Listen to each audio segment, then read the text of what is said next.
हाथ में है, तो हुनर सड़कों पे रक्स कर रहा है मेरी शक्ल में।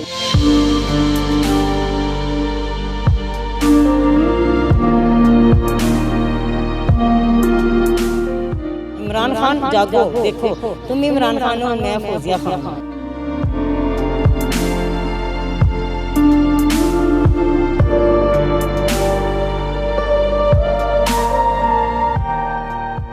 मेरा नाम है फौजिया खान और मैं ये चिंची रिक्शा चलाती हूँ। चिंची रिक्शा पहले तो मैं ये 3 साल से चला रही हूँ और वाक़या ये बना कि मेरे घर के हालात नहीं सही थे। मेरे हस्बैंड ने दूसरी शादी कर ली थी।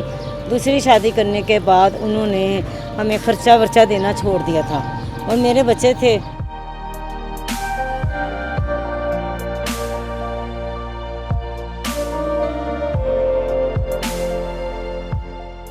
मैंने बच्चों के लिए तो कुछ करना था, उससे पहले तो मैंने ये भी करना कि कचरे के ढेर से बोतलें उठा के मैंने बच्चों को, यानी कि इतनी जलीला ख्वार हो गई थी, लोगों के घर में काम करने लग पड़ी। थोड़े थोड़े पैसे जोड़ के ये मैंने रिक्शा लिया और 3 साल से मैं ये रिक्शा चला रही हूँ। लोगों का काम भी करती हूँ, कपड़े भी सिलाई करती हूँ। और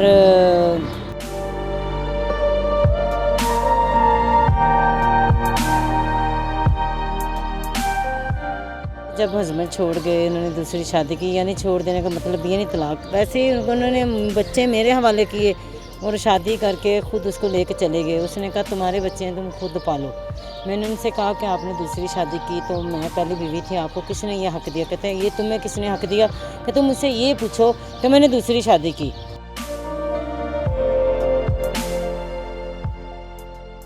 कहते हैं ना जिसके सर पे कोई नहीं होता तो कट्टी गुड्डी पड़ गिर जाए ना तो हर कोई लुटने वाले आ जाते तो उसकी दजियाँ उड़ा देती हैं। मेरा वो हाल लोगों ने करना तो चाहा था, पर मैंने अपने आप को बचाया। मैं कट्टी हुई पतंग ना बनी, मैं एक बच्चों की माँ बनी। मैंने कचरे के ढेर से उठाना कबूल किया।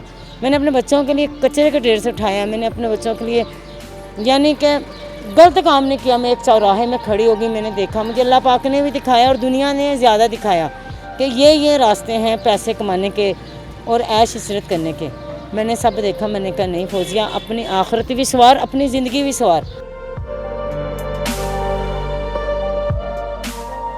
मैंने किलो आटा लिया, मैंने उसमें जहर डाला, मैंने बच्चों के लिए रोटी तैयार की।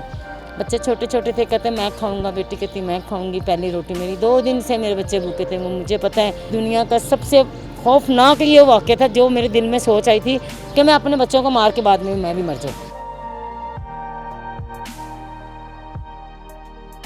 मेरे बच्चों की बड़ी बड़ी ख्वाहिशें दिल में आती है। मेरे बच्चे कहते हैं मामा हमें ये ले दो, वो ले दो। कहती है अच्छा सब्र करो, चाहे मांग के ले आऊँ, किसी के घर में काम करने जाऊँ, कुछ जूते तक कपड़े तक। मैंने आज तक कपड़े नहीं सी के अपनी कमाई के 8 सालों में